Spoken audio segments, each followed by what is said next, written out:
Programme timeline सां गॾु आऊं आहियां असद मुमताज़ रिड। नाज़रीन, PTI जे 30 मेंबरनि जहांगीर तरीन सां हिमायत जो यकीन ॾियारींदे उनखे इस्तीफ़ाउनि जी पेशकश कंदे न सिर्फ़ु एतिरो बल्कि हुकूमत खे अखियूं पिणु ॾेखारींदे चयो आहे त इमरान साहब ॻाल्हि खे अॻिते न वधायो, इंसाफ़ न मिलियो त पोइ असां पंहिंजो फ़ैसिलो करण ते मजबूर हूंदासीं। आख़िरी भेरो इंसाफ़ जी घुर करे रहिया आहियूं, जेकॾहिं अव्हां इंसाफ़ न ॾिनो त पोइ असां पंहिंजो लाइ अमल जोड़ींदासीं। हाणे जेके असेंबली जा मेंबर जेके जहांगीर तरीन सां खुली अची पंहिंजी हिमायत जो यकीन ॾेखारनि पिया, उहे हुकूमत खे केतिरो टफ टाइम ॾेई रहिया आहिनि ऐं ख़ुदि हुकूमत इन्हनि जे लाइ स्ट्रेटजी कहिड़ी जोड़ी आहे। छा इन्हनि खे कोई नोटिस ॾिनो वेंदो, इन्हनि खे पार्टी खां कढियो वेंदो, या वरी का ॿी का हिकमत अमली आहे? अॼोके प्रोग्राम में इन ते ॻाल्हाईंदासीं। इन असांखे प्रोग्राम में जॉइन कयो आहे मुल्क जे नाले वारे तजिए निगार ऐं ॻूढ़े सफ़ीर जनाब डॉक्टर जमील अहमद साहब। डॉक्टर साहब, प्रोग्राम में ख़ुशि आमदीद।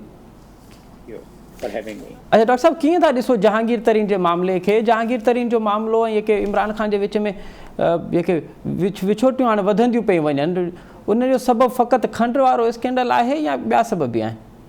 ॿिया सबब बि ज़ाहिर आहिनि इन में, छो जे इन्हनि मामलनि में फ़क़ति हिकिड़ो सबबु न हूंदो आहे। इहे खंड वारो सिलसिलो त बहानो आहे, पर पहिरीं ॻाल्हि त नाज़रीन खे असां इहो ॿुधाइणु चाहींदासीं, मां इहो बयानु करणु चाहींदुसि त इहे एतिरा वॾा माण्हू जेके एतिरा ज़ोराइता माण्हू जेके आहिनि, उन्हनि ते पंहिंजी हुकूमत में पंहिंजी पार्टी जो सरबराह जेको वज़ीर आज़म थी वञे उहो हथु विझे त उन में ॿिया सबब डेफिनेटली हूंदा आहिनि, उन में फ़क़ति उहो सबबु न हूंदो आहे। हाणे ॿियो सबबु कहिड़ो थी सघे? पहिरियां त मां मुख्य ॻाल्हियूं जेके आहिनि इन वक़्तु जेको थियनि थी पियूं, मंज़रनामो जेको मुल्क में मंज़रनामो आहे ऐं असांजे जेके नेबरिंग कंट्री में मंज़रनामो आहे, उनजो जेको हिकिड़ो मंज़रनामो उभरे थो पियो, उहो छा असरअंदाज़ थींदो इन्हनि मामलनि ते या न? इन ते थोरो मां तबसरो कंदुसि, इनखे वधीक फ़लसफ़े में न वेंदुसि इन जे। फ़िलहाल इहो ॿुधाए, इहो को इहे हिकिड़ी आम ॻाल्हि न हुई त सभु मज़हबी तरीक़े पाकिस्तान ते निकिरी आई ऐं पोइ जेको आहे मुल्क में जेका हाणे महांगाई जी अफ़रा तफ़री लॻी पई आहे, वैक्सीन में पाकिस्तान 120 नंबर ते आहे, नाइजेरिया असां खां मथे आहे, घाना असां खां मथे आहे, अफ्रीकन कंट्री असां खां मथे आहिनि, असां वैक्सीन में पुठिते पियल आहियूं। असांजी जेके कर्ज़ जो सिलसिलो आहे उहा सभिनीनि खे ख़बर आहे, असां जेकी गवर्नेंस जो सिलसिलो असां सभिनीनि खे ख़बर आहे। हिकिड़ो वॾो जेके वॾी हैपनिंग, वॾो हिकिड़ो मंज़रनामो उभरे थो पियो त सितंबर में जेॾी महिल फ़ौजूं विड्रा थींदियूं अफ़गानिस्तान मां, त पोइ उन वक़्तु पाकिस्तान ते ऐं असांजी फ़ौज ते केतिरो प्रेशर पवंदो उन कम जो। त ही सभु शयूं ज़हन में रखो। अचूं था पिया तव्हांजी बुनियादी सवाल ते, पोइ मां टच कंदो वेंदुसि त इन्हनि मामलनि खे जेके इशारा मूं ॾिना आहिनि। तव्हांजो बुनियादी सवाल जो इहो आहे त ॿिया सबब कहिड़ा थी सघनि? जहांगीर तरीन जेके इन फाइट यानी ग्रुप बंदी जेका हूंदी आहे, जेका हमेशह जेके ताक़त में जेकी पार्टी हूंदियूं आहिनि, जेके बादशाह सलामत जे दरबार हूंदा आहिनि, उन में ग्रुप ठही वेंदा आहिनि। त ही ग्रुप जहांगीर तरीन जो ग्रुप इहो अहिड़ो मज़बूत ग्रुप हो जिन इमरान ख़ान खे आंदो, जिन्हनि पंहिंजे टाइम ॾिनो, जिन्हनि पंहिंजा पैसा ख़र्च कया, दौलत ख़र्च कई। यानी जहांगीर तरीन खे इलेक्शन खां पहिरियां ऐं बाद में चवंदा त ATM आहे इहो PTI जो। त बहरहाल हाणे उन जेका इन्वेस्टमेंट कई त उहो जेॾी महिल सुप्रीम कोर्ट मां डिस्क्वालीफाई थी वियो 62 जे तहत, त उन खां बाद बि डिप्टी प्राइम मिनिस्टर जे माना ऑफिशियली न, उहो वेहंदो, हर मीटिंग में वेहंदो, फ़ैसिला खणण में मदद कंदो, फ़ैसिलनि ते मशवरो ॾींदो, सेक्रेटरी वग़ैरह सभु वेठा हूंदा, उन्हनि खे ॿुधाईंदो त हीउ करिणो आहे, हीउ न करिणो आहे।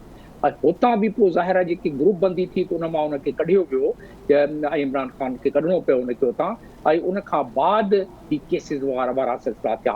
इन जो मतिलबु इहो न आहे त केसिस कूड़ा आहिनि, केसिस त ख़ैर कोर्ट डिसाइड कंदियूं ऐं इन्वेस्टिगेटिंग इदारा डिसाइड कंदा, पर इन्हनि मामलनि में जेके तव्हां सवाल मूंखां कयो त ॿिया सबब आहिनि, इहे ॿिया सबब आहिनि त he became the threat to. त डॉक्टर साहब, अव्हां पिया चओ त जेका PTI जे अंदरि धड़ाबंदी आहे उहो हिकिड़ो मेजर सबबु आहे जंहिंजे करे इमरान ख़ान ऐं जहांगीर तरीन जे विच में जेके दूरियूं आहिनि, जेके दूरियूं आहिनि उहे वधंदियूं पियूं वञनि। कहिड़ा PTI जा कहिड़ा अव्हांखे सम्झो था पिया त कहिड़ा लीडर आहिनि जिन्हनि जी ख़्वाहिश हुई त जहांगीर तरीन जेसि ताईं हूंदो उहे पंहिंजा मुफ़ाद या उहे पंहिंजी पोज़ीशन उहा हासिलु न करे सघंदा, इन करे जहांगीर तरीन खे साइड ते लॻाइणु ज़रूरी आहे? जहांगीर तरीन जी मौजूदगी में उन्हनि जी न हलंदी। मिसाल तौर ते असद उमर पहिरियां दॻिजी वियो शुरूआत में ई। मिसाल तौर ते जहांगीर तरीन में इहे फवाद वारा ऐं ॿिया जेके उन ग्रुप वारा माण्हू हिन वक़्तु जेके वेझा आहिनि, उहे उन्हनि सम्झनि पिया त असांजो कदु नंढो रहिजी वियो आहे, असांजी नथी हले। हिकिड़ो त इहो सबबु थियो। ॿियो सबबु इहो आहे त जेको मुल्क में मंज़रनामो हले थो पियो, उन में जेॾी महिल इमरान ख़ान जी इन में हूंदे को अहिड़ी न महांगाई में फ़र्क़ु पियो आहे, न डेट में असांजे यानी कर्ज़ में असांखे फ़र्क़ु पियो आहे, न का इंडस्ट्री लॻी आहे, न का एतिरी तरक़ी थी आहे। ऐं गवर्नेंस ॾींहों ॾींहुं चार उहे वज़ीर ख़ज़ाना जेके आहिनि उहे चेंज था थियनि पिया, ऐं उन खां अलावा 5 6 IG चेंज था थियनि पिया पंजाब में, ऐं उन हिसाब सां सेक्रेटरी सभु त गवर्नेंस जो हाल बि ख़राबु आहे। ऐं पोइ एडमिनिस्ट्रेशन, वैक्सीन एडमिनिस्ट्रेशन तव्हां ॾिसो त सभिनी शयुनि खे ॾिसो त जेके मालिक आहिनि जिन्हनि आंदो आहे उन्हनि खे बि त खुटको थिए थो पियो त यार हाणे पैसो पाई बि न रहंदो ख़ज़ाने में, मुल्क बि सही। डॉक्टर साहब कंहिंजी ॻाल्हि पिया कयो, कहिड़नि मालिकनि आंदो आहे हुकूमत खे? ॾिसो सभु ज़ाहिर आहे सपोर्ट एस्टेब्लिशमेंट जो हुई न, सभु था चवनि। मां कहिड़ो त अख़बार में बि खोड़ लिखियल आहे, TV ते बि रोज़ानो थो अचे त सपोर्ट ते हिनखे हुई। ऐं उन सपोर्ट में या उनखे चयोसि त उन्हनि खे जेका कोऑपरेशन हुई त उन लिहाज़ सां इन करे वन पेज ते बि हुया।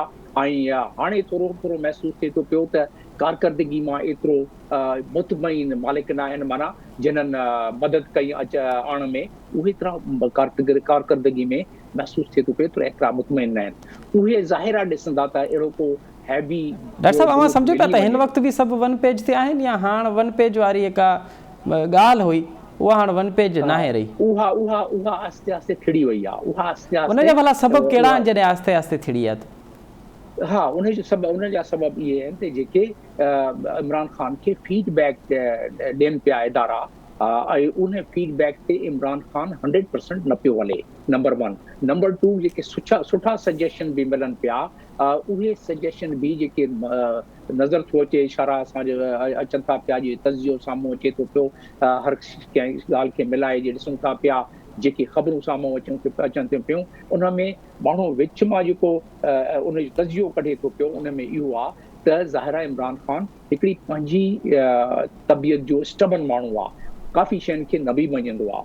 त उन जे करे मुल्क जा फ़ैसिला उहे उन इनपुट जे मुताबिक़, यानी उन मशवरे ऐं सलाह जे मुताबिक़ नथा थियनि, जंहिंजे करे ज़ाहिर आहे वन पेज वारी ॻाल्हि जेका आहे उहा 100% हाणे आहे, उन खां घटि मुंहिंजे नज़रिए मुताबिक़, ऐं ॿिया तजियाकार बि महसूसु कनि था पिया त उन में थोरो फ़र्क़ु आयो आहे। अच्छा डॉक्टर साहब, अवां जेका ॻाल्हि पिया कयो त हाणे वन पेज वारो मामिलो बि नाहे बीठो, गवर्नेंस जा मामलात बि आहिनि, पंजाब में हर रोज़ जेका सूरत हाल आहे, IG तब्दील था थियनि, सेक्रेटरीज़ तब्दील था थियनि, हिकिड़ा अचनि था ॿिया वञनि था। अहिड़ी सूरत हाल में हीअ के 3 मेंबर्स आहिनि जहांगीर तरीन वटि, उहे हुकूमत खे केतिरो टफ टाइम ॾेई सघंदा?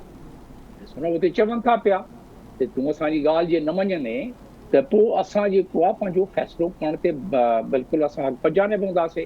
ऐं माना उन्हनि जो फ़ैसिलो कहिड़ो थी थो सघे? ज़ाहिर आहे कंहिंसां वञी मिलंदा। मूंखे जेको साम्हूं अॻिते वञी मुंहिंजी पंहिंजी जेका हिते सभु इशारा जेके साम्हूं, सभु जेके डेटा मुंहिंजे साम्हूं आहे, ऐं जेको मंज़रनामो नज़र थो अचे, असां जहिड़नि माण्हुनि खे महसूसु इहे थिए थो पियो त पोइ टेक्नोक्रेट टाइप जेका आहे विदिन द सिस्टम आर को ॿियो सिलसिलो करे, जीअं पहिरियां कंदा हुआ, ॿियो सिलसिलो करे को नओं सिस्टम आणे त टेक्नोक्रेट्स खे वधीक, ऐं जहांगीर तरीन टाइप माण्हू जेके आहिनि उन में फैसिलिटेटर सुठा थी था सघनि। इन वक़्त ते एतिरो वॾो ग्रुप राजा रियाज़ थो चवे 40 जेके आहिनि मेंबर्स उन्हनि सां आहिनि, ऐं 40 मेंबर जा मतिलबु इहो त फेडरल गवर्नमेंट खे बि जेॾी महिल चाहिनि चेंज कराए था सघनि, ऐं प्रोविंशियल गवर्नमेंट खे बि चेंज कराए था सघनि, त उन में विदिन द सिस्टम बि चेंज था कराए सघनि, ऐं सिस्टम खे चेंज करण में अवां ॻाल्हि पिया कयो टेक्नोक्रेट्स जी, त टेक्नोक्रेट्स तरह जी हुकुमरानी हुजे ऐं इन तरह जा मामलात पोइ हलनि, इहा कंहिंजी ख्वाहिश आहे हिते? पॉलिटिकल जेके पार्टियूं आहिनि उन्हनि जी त कतई ख्वाहिश कोन्हे त टेक्नोक्रेट जी हुकूमत हुजे, पोइ इहा कंहिंजी ख्वाहिश थी सघे थी? त पॉलिटिकल पार्टीज़ जी छो थींदी आहे ख्वाहिश? छो जो उन्हनि जी ताक़त घटिजंदी। पॉलिटिकल पार्टीज़ खे ॾिसणु खपे जॾहिं खां वठी पाकिस्तान ठहियो आहे, कुझु वज़ारतूं अहिड़ियूं आहिनि जेके टेक्नोक्रेट्स वटि न हूंदियूं हुयूं, त उन वक़्तु उन में को एतिरी उन में तरक़ी या एतिरी चङाई न ईंदी हुई। त इहो मां पंहिंजे लिहाज़ सां न, इहो हाणे जेको मंज़रनामो जेको हर ट्रायल थी चुको आहे जमहूरियत जी में 15 साल तक, मिसाल तौर ते डॉक्टर साहब अवां ॻाल्हि पिया कयो त कुझु वज़ारतूं पॉलिटिकल पार्टियुनि वटि हुयूं त कारकर्दगी बहितर न हुई, हाणे अवां सम्झो पिया त कारकर्दगी बहितर आहे, कहिड़ियूं वज़ारतूं आहिनि?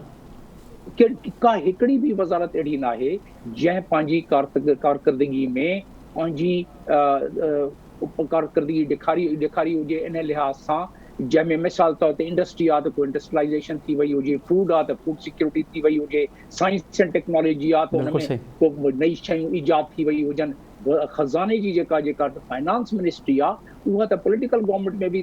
डॉक्टर साहब अवां वॾो अरसो सफ़ीर रहिया आहियो, अवां जेका आलमी सफ़ारतकारी आहे उन खां वाक़ुफ़ु आहियो, ऐं जेका परॾेही वज़ारत आहे उन जा मामला सम्झो पिया, अवां सम्झो पिया त गुज़िरियल कई अरसे खां जेका परॾेही वज़ारत खे जंहिं तरीक़े सां हलायो पियो वञे उन कारकर्दगी पंहिंजी ॾेखारी आहे जंहिं तरीक़े सां उनखे ॾेखारणु घुरिजे? न ऑब्वियसली जे उन्हनि कारकर्दगी पंहिंजी ॾेखारी हुजे हा त अॼु असांजो कश्मीर जो मसइलो हल थियल हुजे हा, उन कारकर्दगी पंहिंजी ॾेखारी हुजे हा त अॼु असांजी ट्रेड जेका आहे, असांजी जेका वापार तिजारत जेका आहे असांजी, उहा असांजी सुधरियल हुजे हा, उन्हनि तरफ़ी ॾेखारी हुजे त असांजा तालुकात इन वक़्तु ॿियनि मुल्कनि सां सुठा हुजनि हा।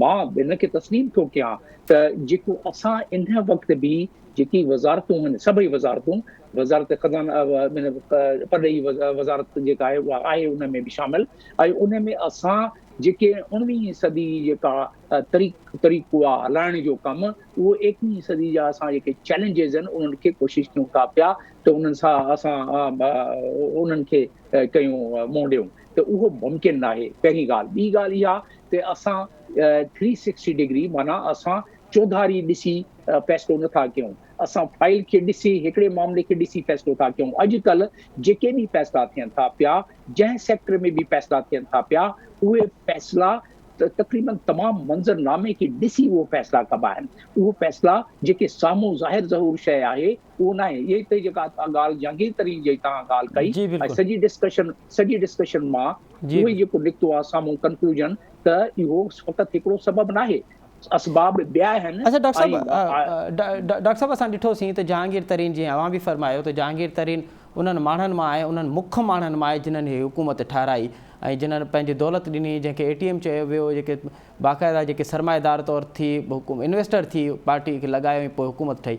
पोइ असां ॾिठोसीं त जहांगीर तरीन अवां बकौल अवां जे त हुकूमती मामलनि में उनजी डिप्टी प्राइम मिनिस्टर जेतिरी हैसियत हुई, पोइ खंड स्कैंडल अचे थो पियो, FIA जी रिपोर्ट ठहे थी पई, जहांगीर तरीन खे मुल्क खां ॿाहिरि वञिणो थो पए, पोइ अचानक वरी जहांगीर तरीन मुल्क में अची बि वञे थो पियो। अवां सम्झो पिया त हिते बि जहांगीर तरीन खे बि कंहिंजी सपोर्ट आहे जेके हिनखे ॿाहिरि वठी था वञनि, इन जूं ज़मानतूं था कराइनि, वरी मुल्क में आहे ऐं प्राइम मिनिस्टर आम्हूं साम्हूं आहे जहांगीर तरीन जे, पर जहांगीर तरीन खे कुझु थिए न पियो। ॾिसो न, असां हींअर त ॻाल्हि कईसीं त शुरूआत में तक 100% फुल पेज ते हर का शइ हुई, हाणे 100% फुल पेज ते न आहे। त जेॾी महिल 100% फुल शइ ते हर का शइ हुई वन पेज ते, त उन वक़्तु जहांगीर तरीन जो उते कमु न हो। हाणे उहो मोटी आयो आहे, जहांगीर तरीन जो पंहिंजो हिकिड़ो फ़ाइदो उन में त आहे ई आहे न। तव्हां मूंखे ॿुधायो त हिते इन मुल्क में कहिड़ो तव्हां को हिकु अधु को शायदि ई मिली वञे, मूंखे त नथो मिले, शायदि तव्हांजे चैनल में को रिटायर्ड ई हुजे, अहिड़ो वापारी को ॿुधायो, को वॾो बिज़नेसमैन ॿुधायो जंहिं टैक्स में का बचत न कई हुजे, जेको पंहिंजे बिल्कुलु स्टेट मामले में बिल्कुलु सही तरीक़े सां माल कमायो हुजे, पैसा कमाया हुजनि। इहो निज़ाम ई इजाज़त नथो ॾिए पियो। त इन जो मतिलबु छा थियो? डॉक्टर साहब चओ पिया त जहांगीर तरीन खे जिन्हनि माण्हुनि हितां मुल्क खां ॿाहिरि कढियो ऐं वरी मुल्क खां ॿाहिरि आंदो, हाणे उहे हुकूमत खां ओपरा थी विया आहिनि ऐं उहे जॾहिं बि चाहिनि, जिथे बि चाहिनि हुकूमत खे अगरि उनखे वधीक सोढ़ो करिणो हूंदो त पोइ जहांगीर तरीन खे अञा वधीक एक्टिव करे छॾींदा। थोरो आइनो त ॾेखारिणो हो न, आइनो न ॾेखारींदा हुकूमत खे त हुकूमत बेलगाम पंहिंजी न का कारकर्दगी सुठी ॾेखारंदी, न का ॻाल्हि मञंदी कंहिंजी। ईअं थींदो त ज़ाहिर आहे पोइ साम्हूं जेके ॻाल्हि पहिरियां बि अहिड़े हिसाब सां ई कमु हलंदो, हाणे बि ईअं थो हले पियो। पर मां जेकी ॻाल्हि ॿुधायां पियो त इन मुल्क में तव्हां जंहिंखे चाहियो सौगो करे था सघो, पर डिपेंड थो करे त कंहिं लिहाज़ सां, कहिड़े मामले में, कहिड़े टाइम ते उनखे सौगो करणु ज़रूरी थी थो वञे। ऐं जे मुल्क खे तव्हांखे तरक़ी ॾियणी आहे, मुल्क खे त पोइ हिकिड़ी लीक छिकणी पवंदी, उन लीक खां बाद जेका शइ हुजे उनखे बिल्कुलु न छॾिणो, ऐं उन खां पहिरियां कानून खे पंहिंजे हवाले सां हलणु ॾियो, पोइ उन में इहे छिक ताण ऐं जेका आहे उहा अंडर करंट वारी ॻाल्हि न हुजे। अच्छा डॉक्टर साहब, हाणे जहांगीर तरीन काफ़िली खां त जुदा थी वियो ऐं पोइ PTI में वियो, पीपल्स पार्टी सां उनजा जेके मामला अथनि उनखां मां बाख़बर आहियो। ईंदड़ ॾींहंनि में अवां छा था सम्झो, जहांगीर तरीन कहिड़ी पॉलिटिकल पार्टी जो हिसो थींदो? PTI में त हाणे रहंदे असांखे नज़र नथो अचे।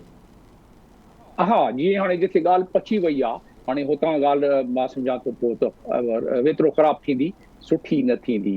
त इन जो मतिलबु इहो थियो त आईंदे जेके मां शुरूआत में ॻाल्हि कई त विदिन पार्लियामेंट जेके सिस्टम खे चेंज करे कुझु माण्हू अहिड़ा जेके वज़ारतूं हलाए सघनि, टेक्नोक्रेट्स ख़ासि तौर ते ऐं टेक्निकल वज़ारतूं जेके आहिनि, त जीअं हाणे शौकत तरीन खे आंदो आहे, हू पहिरीं ॻाल्हि। ऐं ॿी ॻाल्हि त तव्हां रूल आउट नथा करे सघो शुरू खां वठी पाकिस्तान में इहो कॉन्सेप्ट रहियो आहे, हालांकि पार्लियामेंट्री फॉर्म ऑफ गवर्नमेंट सभिनि सूबनि खे हलाए थी पई ऐं सभु सूबा उन में जेके मुतमइन हूंदा आहिनि, पर शुरू खां वठी इहा हिकिड़ी फीलिंग रही आहे त इहो फॉर्म ऑफ गवर्नमेंट चेंज करे प्रेसिडेंशियल फॉर्म ऑफ गवर्नमेंट में आणियूं, छो जो इहो मुल्क पार्लियामानी फॉर्म ऑफ गवर्नमेंट में मां ॿुधायां थो पियो जेके ताक़तवर इदारा आहिनि उहो महसूस था कनि त पार्लियामेंट्री फॉर्म ऑफ गवर्नमेंट में जे तरक़ी नथी थिए पई ऐं जे प्रोग्रेस नथो थिए पियो, ईअं ई मुल्क जेको हलंदो त नथो हली सघे, त पोइ निज़ाम खे चेंज करण में त जहांगीर तरीन जहिड़ो माण्हू आहे उहो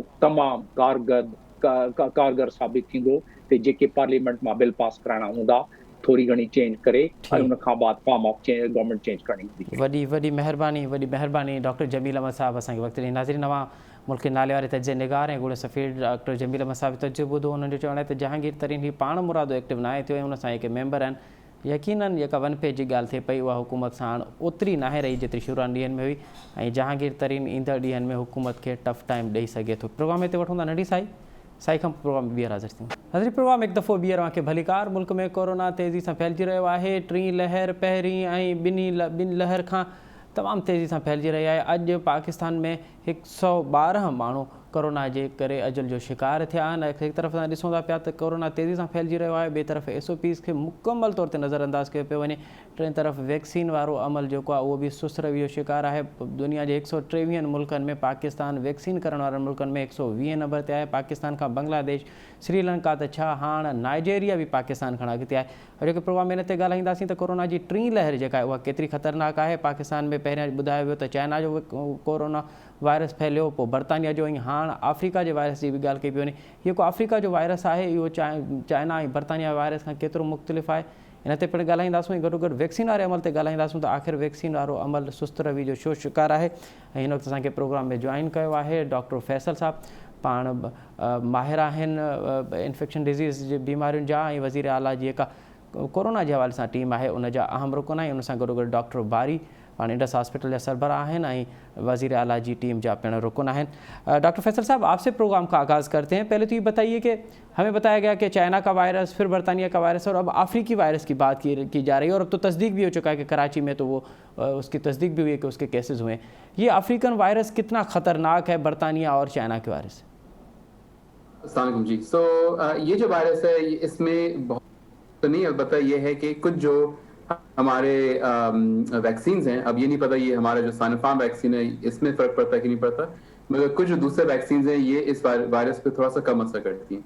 तो इसकी खासियत ये है कि ये वैक्सीन थोड़ा सा कम शायद इस पर असर करे। ऑब्वियसली हमको साइनोफार्म जो यहाँ वैक्सीन लगी है उस पर इतनी तहकीक अभी नहीं है, मगर जो एस्ट्राजेनेका वाली वैक्सीन है जो यहाँ पे अभी अवेलेबल नहीं है, उस पर यह पाया गया था कि ये इसको कम रोकती है। अच्छा डॉक्टर साहब, इसके जो सिम्टम्स हैं वो बर्तानिया और चाइना के जो वायरस है उससे मुख्तलिफ हैं? देखिए, जितने भी ये बर्तानिया, चाइना, साउथ अफ्रीकन और साउथ अमेरिकन भी एक है, इन सब के जो अलामात हैं वो तकरीबन यकजा हैं, यानी कि वही बुखार, जिस्म में दर्द और फिर कुछ लोगों के अंदर शदीद बीमारी जिसके अंदर फिर वो वेंटिलेटर अस्पताल में जाते हैं। अब जो UK वाला जो है उसकी खास बात, इंग्लैंड वाला जो उसकी खास बात ये है कि उसमें शदीद बीमारी होने के चांसेस थोड़े से ज़्यादा होते हैं, अमवात की शरह थोड़ी ज़्यादा होती है। और याद रहे कि ये वाला वायरस भी यहाँ कराची में पाया गया है अभी तक। जी डॉक्टर साहब। जी। अच्छा डॉक्टर साहब, ये बताइए कि हम देख रहे हैं कि कई मुल्कों में वैक्सीन का अमल पाकिस्तान से बेहतर है, अब तो हम नाइजेरिया से भी पीछे हैं। यहाँ वैक्सीन सुस्त रवि का शिकार है, उसका बुनियादी सबब क्या है? इसके बहुत सारे असबाब हैं। एक तो इसकी ये वजह है कि यहाँ वैक्सीन जो है वो इतनी मिकदार में मौजूद नहीं है। जो चाइना से वैक्सीन आए थे वो हमने पहले सिर्फ हेल्थ केयर वर्कर्स को दी थी, उसके बाद फिर बतदरीज जो 70 साल से ज़्यादा उम्र, फिर 60 और 50 साल। दूसरी चीज़ ये कि बड़े शहरों में वैक्सीनेशन का अमल तो जारी है और बहुत सारे लोग वैक्सीनेट हो रहे हैं, मगर जो हमारे जो छोटे शहर हैं, जो देहात हैं, वहाँ पे लोग बढ़ चढ़ के आके वैक्सीन नहीं लगा रहे हैं। और अभी हमारा यही कोशिश है कि उन जगहों पे भी अब लोगों को लिया जाए और लोग वैक्सीनेट हों। तो उसके 2-3 वजूहत हैं। तो आप नहीं समझते कि अब हमारा वैक्सीन से मुकाबला जो है वो नाइजीरिया भी हमसे आगे है, तो हुकूमत जिस तरह से स्टेट की एक रेट होती है कि वो अपनी रेट ज़ाहिर करती है, और ये वायरस इतना ख़तरनाक है कि आज भी 112 जो ज़िंदगियां हैं वो इसका शिकार हुई हैं, तो हुकूमत को और स्टेट को अपनी रेट दिखानी चाहिए कि वैक्सीन लाजम है और वैक्सीन के बगैर कोई और ऑप्शन ही नहीं है। तो ये थोड़ा सा पे कॉम्प्लिकेटेड हो जाता है कि भैया आप वैक्सीन को लाजमी करार दें कि ना दें, क्योंकि इसमें पे ये बात भी आ जाती है कि कोई है बिलफर्ज जिसको वैक्सीन नहीं लग सकती। तो क्या इसका मतलब है कि अब वो डिसएडवांटेज पे होगा, यानी कि आगे जाके वो हुकूमत उसको बोलेगी कि सजा मिलेगी उसको। इसी तरह से अगर हुकूमत भी बोले कि भाई अगर आपको वैक्सीन नहीं लगी तो फिर आप एक शहर से दूसरे शहर नहीं जा सकते, तो इसका मतलब कुछ लोग ऐसे होंगे जिनकी आमदोरफ्त आप लिमिट करें और उनका उसमें कसूर नहीं है। तो ये थोड़ा सा मुश्किल होता है। अब ये है कि कुछ इदारे जो हैं वो कर सकते हैं जरूर, कि इदारे बोलें कि भाई आप हमारे इदारे में जितने भी लोग हैं उनको वैक्सीनेट होने की जरूरत है। और ये कई जैसे हमने अमेरिका के अंदर अस्पताल वगैरह ने करना शुरू किया है, इंग्लैंड में कुछ अस्पतालों ने करना शुरू किया कि भाई अगर आप पे काम करते हैं तो आप वैक्सीनेट हो, वरना आप यहाँ काम नहीं कर सकते। जी अच्छा, इस तरह से हुकूमत भी अपने जो एम्प्लॉय उनको कह सकती है। जी अच्छा, डॉक्टर बारी साहब, आप कैसे देख रहे हैं कि आखिर क्या सबब है कि हमारे पास जो वैक्सीनेशन का अमल है वो इंतहाई सुस्त रवि का शिकार है? डॉक्टर बारी साहब, मेरी आवाज़ आप तक आ रही? अच्छा, असांजो राब्तो मुनक़ति थियो आहे डॉक्टर बारी साहब सां। जीअं राब्तो बहाल थींदो त असां उनखां उनजी राय ज़रूर पुछंदासीं। अच्छा डॉक्टर साहब, अब बताइए कि रमज़ान शुरू है और रमज़ान में हम देखते हैं कि अफ्तार पार्टियां होती हैं। अब खैर हुकूमत ने जो बाज़ारें हैं, जो कारोबारी मराकज़ हैं, वो तो 2 दिन के लिए बंद कर दिए हैं। आप समझ रहे हैं कि लोगों को जिस तरह से उनके SOPs पे फॉलो करना चाहिए था वो भी नहीं हुआ। तो अगर ये इस तरह से ही काम चलेगा तो फिर कोरोना वायरस शायद दुनिया में ख़त्म हो भी जाए। हमारे पास आप समझ रहे हैं कि ख़त्म होगा या फिर यूं ही चलता रहेगा सिलसिला? तो ये आपने बिल्कुल सही फरमाया, और ये बहुत तशवीशनाक बात है, क्योंकि कोरोना के केसेस एटलीस्ट कराची में तो बढ़ना शुरू हो गए हैं। अस्पताल जो है वो ऐसा ऐसा भर रहे हैं जो पहले इतने नहीं भरे हुए थे। इवन हमारे जो इमरजेंसी है उसमें अब जगह ऐसा ऐसा कम होना शुरू हो रही है। और आज भी अब सुबह से मेरे फोन जो बजा जा रहा है कि लोग जो उनको अब पॉजिटिव आना शुरू हो रहे हैं। इसी तरह से बाजारों में जाएं तो वहाँ पे हुजूम लगा हुआ है, लोग मास्क नहीं पहन रहे। तो आप बिल्कुल से कह रहे हैं, जैसे हालात हैं तो ये रमज़ान बहुत ही बुरा गुजरेगा कोरोना की वजह से। अच्छा डॉक्टर साहब, ये जो अफ्रीकन वायरस है ये बच्चों के लिए कैसे है, मतलब उनको किस तरह से अफेक्ट करेगा? वही जो चाइना और बरतानिया वाला वायरस है या? जी बिल्कुल। तो अच्छी बात यह है इस वायरस की, अगर ये कहा जाए कि बच्चों में बहुत शदीद बीमारी नहीं करता।